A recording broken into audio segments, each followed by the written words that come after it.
good afternoon, and welcome to The Road to Recovery, The Road to Freedom with Mark. This is my 28-minute slot every Friday. It is Friday afternoon, and it's good to be here. I hope you enjoy my show today. My show is really in two parts. First of all, I talk about mental health issues, depression, bipolar, obsessive-compulsive disorder, things like that people tend to suffer from. But of course, mental health is never in isolation to anything. There are causes for this, there are reasons, and so too there are solutions. I'm about to start some more stories too, and that's the other half of my show, is to bring you my stories. And, you know, there's a number of reasons for that. One is because I find it cathartic, because it reminds me of the years when I had adventures all around the world. I was not a good boy at all when I was a young fella. I was pretty wild, and this society I just found so very boring, restrictive. I felt like I was in a prison and I had to break free of this crap. And so I did. I went to Africa and I lived there for a while, and then I went on to London and I lived there for 5 years, and I did not intend or ever expect to return to Aotearoa. I never thought that that would ever happen. But, you know, blood is thicker than water, and in the end I had to return for my family. And I found it extremely hard. One of the worst experiences that I ever had in my life was breaking down, having a mental breakdown, melting as the plane came back into the country. This enormous amount of depression just crushing me. Everything was so small, and I felt like I was being dragged backwards down the drain. And that happens for a lot of people who have been overseas for some period of time, because you never hear anything about New Zealand overseas at all.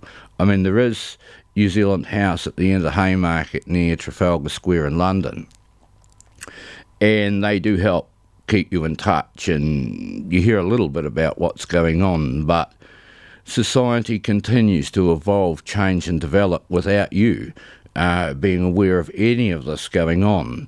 So there is this big gap in time, this abyss between the then and the now. So many things change without you realising it.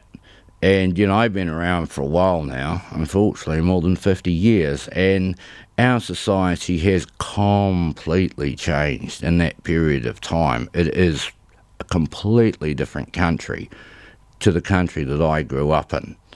Some things have changed for the better and some for the worse. We are beginning to address mental health issues now after decades of neglect. And unfortunately, we have given ourselves a mountain to climb without much idea of how on earth we're going to achieve that. And so I decided to do my bit. Now, I don't get paid for what I do. Arrow Radio is a not-for-profit organisation, and they don't give me a red cent, nor should they. I don't want anything for this. It costs me money to do this. I sacrifice my food budget because I am on an invalid's benefit, so I basically don't get enough to live on anyway. I simply don't. If you're on an invalid's benefit, you get, if you're lucky, you get 15 grand a year to live on. That's for everything: rent, food, clothes, doctors, petrol, insurance, the whole 9 yards. Now, it doesn't take a genius to work out that that is quite simply not enough to live on. So you are left with basically 4 options: begging, prostitution, theft, or drugs. Those are the 4 options open to you. Now they say, oh, but you can earn an extra $100 a week.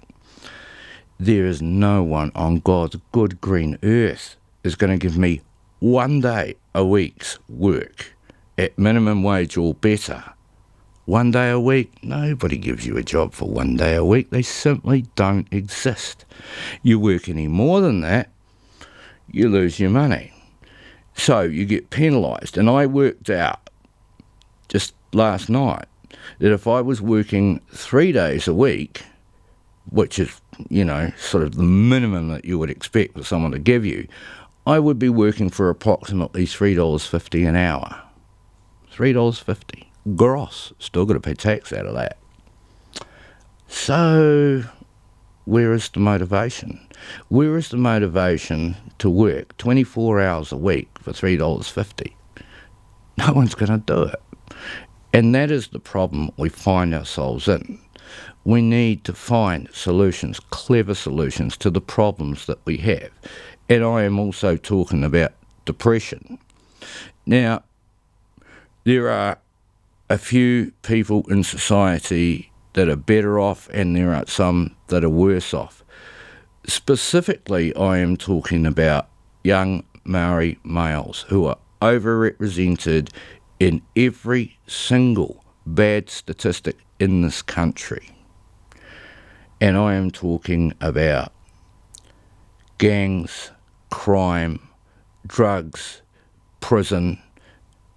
And how does this affect them? When you are locked in a cage day after day after day, it is hammered into your head that you are an enemy of the state. You are being punished because you have broken the rules. But it doesn't end there. Society's revenge goes on. Because once you get out, then you've got to try and find a job. And of course, on every single job application, they ask the question, do you have a criminal record? If you lie and they find out, boom, you're down the road. And it's going to be even tougher to get another job because they're going to ask you why you got sacked from your last one. And you're going to say, if you're truthful, because I lied about being a criminal. And they ain't going to give you a job either. Now, that's only if you've done a little stint in pokey. If you've got a string of crime for theft and drugs, there is no way in hell anyone's going to give you a job. So you're stuffed. And you're not just stuffed for today or tomorrow, you're stuffed for life. So this is how society hurts itself by punishing these young men forever. And why do I even mention this? Because crime and punishment, they go hand in hand with everything else, with the gangs, with the crime, with the drugs, and all of that leads to depression and suicide. And guess what? They're overrepresented in those two statistics as well. They are the ones killing themselves. And why? Well, because society is telling them, you're rubbish, you're not wanted, you're scum. That's what we tell them every single day. Now, these are potentially the leaders and heroes of our future. Now, I've met some fellas, old fellas, because I'm getting old myself, who managed to break out the other end of this. Pretty much all of them told me roughly the same story. Now, this is mongrel mob, black power, Hell's Angels. I've met these old geezers, right? And pretty much all of them, the key to it was they found a good woman and she believed in them and supported them and gave them kids, and they had children, and they looked into the eyes of these sons and daughters and realised that there is something worth living for, that there is something worth trying for, sacrificing, changing their lives and getting the hell out. And I just wish that they could go back and have a word to those young fellas and help them turn their lives around too. So what I'm saying to you, the whole point about this is that we need to find a way to engage these young men. Give them skills, real skills, turn them into tradesmen. They make pretty good tradesmen, these young fellas. They've got a fair bit of ability, brains, strength, will. They have all the fine qualities that we're looking for, and we tip them down the drain. So, I don't like throwing rocks without doing anything else. I never criticise without suggesting a solution, and it really is this simple. This country is desperately, desperately short of electricians, plumbers and builders and block layers and bricklayers. We need them desperately. And that's where they can come from. It would seem to me to be an obvious solution. They fit the bill perfectly. They're young, they're fit, they're intelligent. They are worthwhile people, and we need to pick them up instead of crush them underfoot. And for as long as we hurt them, we hurt ourselves. You know, we need to engage these people, and there is only one way that we will find equality in this country, and that is when we respect and honour everybody and treat them all equally. You know, I remember those protests, those Springbok protests, and I was so wild. You know, it split my family down the middle, and you know, I abused people, I beat them. I was so effing wild because I thought, how dare you talk about apartheid and how those Afrikaners need to change their ways when we live in such a radically racist country. This country is racist as always has been, and I don't know, maybe always will be. And this is coming from the lips of a Pākehā, you know, but I've seen it, 150 years of subjugation of our native people, and it still happens today. That's what's wrong with society, and that's what's broken. We need to pay people respect. That's all. Just respect is common courtesy. Listen to them. Learn from them. The Māori have concepts that the Pākehā do not. Things like mokopuna, taonga, and for me, the most important one of all, aroha. We have no word like that in English. We'll always simply say love, but aroha is an all-embracing, all-encompassing concept, love for the people, for everyone and everything, bringing them all together and throwing your arms around them all. You know, they have a hell of a lot to teach us, and we have a hell of a lot to learn, and we have never really engaged Māori or asked them to step up and lead, as we agreed in that stupid treaty. I mean, we agreed that we will be equal partners. I see no equality now. I never have done, and I never will. How does this relate? Well, you know, when people are subjugated and forced to feel less than what they truly are, then they too suffer. They are basically persecuted, and the result of that is violence, you know, rape, you know, terrible, terrible things that people do to each other. And if you've never seen Once for Warriors or What Becomes of the Broken-Hearted, I suggest you do. And that's not some made-up bullshit for Hollywood. That is real.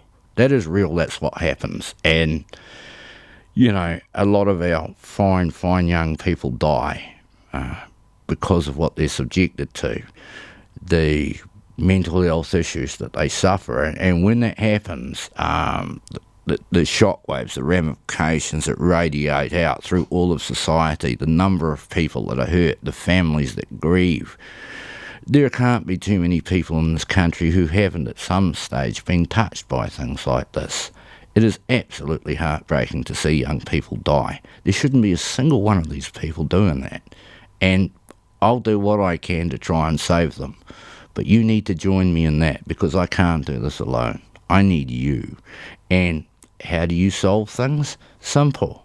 Talk to people. Just talk to them, engage them, just reach out. You don't have to do it every single minute of every single day. Just once in a while make the effort to do something nice and kind for young people who you think might be suffering a bit. I mean, they're in every family pretty much. They need leadership. They need guidance. They need kindness. They just need to know that we love them and we care about them and they're important. Doesn't matter whether they're pretty or ugly, black or white. Doesn't matter. Just help them. And if we help them, then we make our society better. We win in the long run. Okay, time's a ticking. Let's get on with that story. I'll try and blast through this. I've only got 16 minutes odd, and the story's longer than that, so we're going to have to rock and roll on this one. This is called The End of the Road.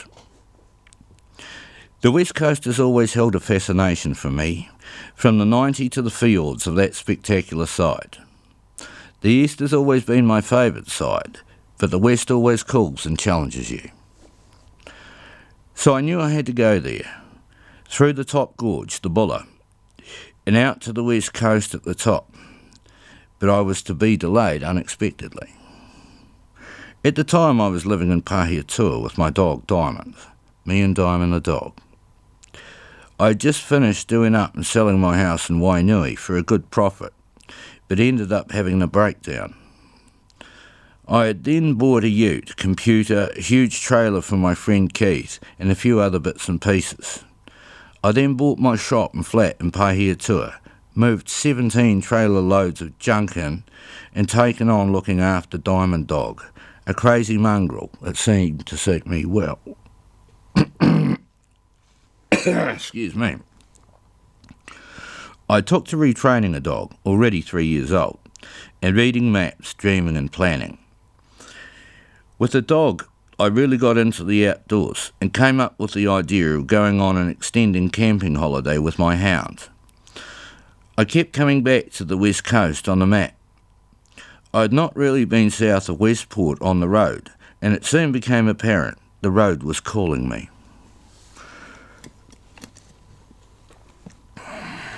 I compiled a huge and comprehensive list of all of the gear I would need, mostly fishing, diving, camping and cooking. Then I systematically packed all the gear in fish bins and packed it perfectly in the huge tough tray of the ute. On the top of the bins I put my rods and the single foam mattress, all covered and held down with a tonneau cover. Perfect. I wasted no time packing, knowing I had everything I could possibly need. I planned that part well.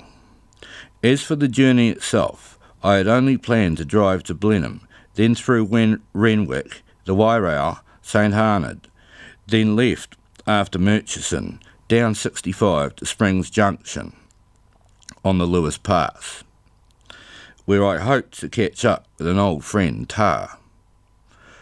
I had a fantastic trip down, from 3 a.m. to the ferry from Wellington at 6. A great crossing through the sounds I fell in love with as a child. I stopped in Blenheim for lunch and stores. The dog and I filled up with pies. It was great to retrace my steps through the vineyards to Renwick, then blast down the straight roads of the interior with the CD blasting out and the warm wind in my face. Past the north shore of Lake Rotoiti and the south side of Kaharangi National Park, and left after Murchison, down to Springs Junction on the Lewis Pass. It was late by the time I got to Springs Junction. It was dark and grey, everything was shut, and it was obvious I wouldn't be able to catch up with Tar. So I unloaded the fish bins under the ute, brewed a coffee, and crashed out with the dog in the tray of the ute. The foam mattress was super comfortable, the tonneau kept me dry, and sleeping in my sleeping bag with my back to the dog kept me warm. The next day I headed up to Reefton, and I was just so struck with the place. Many of the early buildings were still standing, real gems, and I spent the day enjoying coffees, walking the dog in the park and exploring the town. As an old gold mining town, it was steeped in history and was the first town in New Zealand to have electricity. In the afternoon I stumbled upon a strange old hardware store and struck up a conversation with the owner. The conversation turned to gold panning, and he told me he panned the Anangahua, which ran through town. He also told me of a spot just out of town called Slab Creek Hut, where I could go gold panning and camp for a night or two. So I bought a Mickey pan from him and headed to the spot, which was so beautiful I knew straight away I had to set up camp and pan for a while. On arriving at Slab Creek, I noticed a wide dirt track heading up a hill. It led to a flattened area out of sight where pine trees had been cut and loaded up many years ago. The flat site had become overgrown with broom, and I found a protected flat site amongst the broom, perfect for a campsite. I set up a perfect camp, hidden up there, with the tarp on the ground, then the tent, then a tarp over the top of the tent, tied to the broom, providing a waterproof cover and a protected area outside for my camp lounge and kitchen. Weka had spread throughout the undergrowth, and Diamond Dog had great fun chasing them through their tunnels, but happily never managed to catch one. I made a wonderful fire that night and drifted off to sleep, serenaded by the weka and morepork. Over the next week, I donned my wetsuit every day and headed up the creek to a large boulder that I thought might bear some gold. Every day I dug my way down into the riverbed, panting as I went. Diamond Dog sat on the track some 20 metres away like a sentinel, patient and unmoving. I was worried she would attack passing strangers, but was rapt when I saw her let them pass without aggression. Being a pit bull cross, pretty solid and intimidating with a bit of an aggressive mental streak, I had to watch her closely to avoid her harming anyone stupid enough to challenge me or her. She was so well behaved, and we spent some of the happiest days of my life panning for gold and camping in the bush. After a few days of camping, I decided to head to town in the evening for a beer. The dog watched the ute while I had a couple of pints and won $500 on the pokies. Thanks to that wonderful win, I had a steak dinner at the pub every night, a few pints and a half a dozen beers to take back to camp. It was just paradise. Unfortunately, dogs were not allowed in the campgrounds, so the dog and I had to live at the creek, which in many ways was better. I also spent a bit of time driving around Reefton, photographing all its wonderful buildings, places of history, river, railway station and so on. After a wonderful week in Reefton, I headed off with a few flakes of gold and memories I will never forget. I headed back up Highway 69 to Anangahua, then followed the Buller to the turn-off just before Westport and out to the west coast at Charleston. I blasted down the coast at quite illegal speeds, past Pinakaiki, the CD whamming it out full bore. As I got to the Grey River, the sky turned dark and I realised what an appropriate name Greymouth has. I stopped at Greymouth for lunch and my dog bit some wanker who came too close when I was eating. I love to share my burgers with the dog, but made sure I didn't give her too much grease. I checked out the map at Greymouth and decided to head down the coast through Hokitika to Ross and then inland on Highway 6, then back out to the coast at a place called Okarito Lagoon. It was an inspired choice. There was a very basic campsite at Okarito, just campsites and fireplaces. But to its credit, it also featured a kitchen, dining room, toilets and showers. Just perfect. I walked Diamond Dog down the beach every day, fished for and caught rig and collected firewood. The rig, a type of very nice eating shark, were large and plentiful. The dog and I had all the fish we could eat, and the greedy hound could eat to her heart's content. At night I would light big fires all night and get on the piss and smoke dope with the foreigners, touring the beautiful south. I remember a young English couple who were particularly fun, and I think we'll remember our couple of nights together as the best of their New Zealand holiday. I spent a wonderful week at Okarito, beneath the magnificent Southern Alps. Honestly, it moved my soul. Franz Josef was just down the road, so I stopped there for lunch and to visit the glacier. I was amazed at how busy the town was, with choppers constantly flying rich visitors to Fox Glacier. I drove up to Franz Josef and was very happy to be greeted by Mountain Kia, but was shocked at just how far the glacier has receded. From Franz Josef, I followed Highway 6 down to Haast, the last town of any significance on the west coast. I stopped at the Flash pub for a beer and a feed, resupplied and blasted down the road, through Hannah's Green, as the trees created the most incredible green tunnel as I neared the end of the road. From there through to Neil's Beach to Patterson Inlet, where the road finishes. As it turned out, no one lived there. There were only unoccupied buildings belonging to fishing companies, a wharf and a few commercial boats anchored in the small bay. Some clever buggers had set up a mobile fish and chip shop there, so the dog and I had a good feed, then headed back to the last point of habitation, Neil's Beach. I cruised around in my Butte Commodore ute with its great V6 Buick engine. The place was little more than a lightly populated village on the south side of the Wairarapa, but it had the most magic feel to it. As I cruised out, I noticed some units that looked like tourist accommodation, so I stopped for a look. Pretty soon, Grant rocked up and introduced himself as the owner. I liked him straight away. Turned out he was a fisherman, my favourite kind of people, and he lives just down the road. He offered me a great deal on one of the units, which had a kitchen, fridge and a good shower. He then asked me to come down to his shed to have a beer with his mates. I unpacked and wandered down the roads with a dog, and as soon as we got there, Diamond Dog got tongued up by Grant's mate's little dog. We had a great laugh, and that helped with introductions to a bunch of locals and a group of old guys who regularly come over from Queenstown.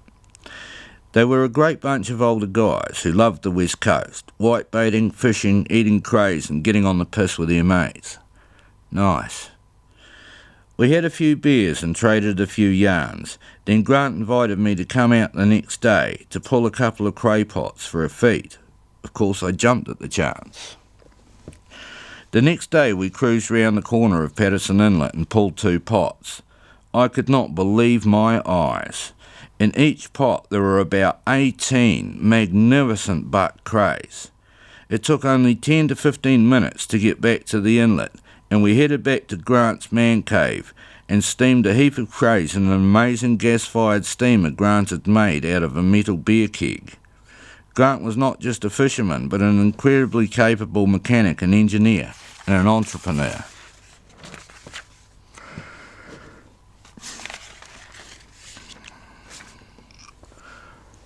Righto, I'm going to jump a page because we're running out of time. From Hokitika we shot back up the coast to the Buller, just south of Westport, and headed inland along Highway 6 to 63 and crashed the night just out of St Arnaud, on the north shore of Lake Rotoiti, falling asleep to the call of the moorpork. From there we headed home, and on the ferry out of Queen Charlotte I had that sinking feeling in my stomach I always get when I leave that beautiful place. When I got home I spent quite a while looking back through the photos I took of that trip. It was one of those ones that delivered everything I could have hoped for. It is a place I know I just have to get back to again. The end. Right, well, that's me for another week. I hope you enjoyed the story and think about what I had to say. I'll catch you again next week. Thank you very much for tuning in. A special thanks to our sponsors, to Wairarapa TV, and to Michael and Veronica, who always support me and have always been there for me. Thank you very much, everybody, and thank you for tuning in. Tell your friends about this. Get involved. I'll catch you again next week. Bye for now.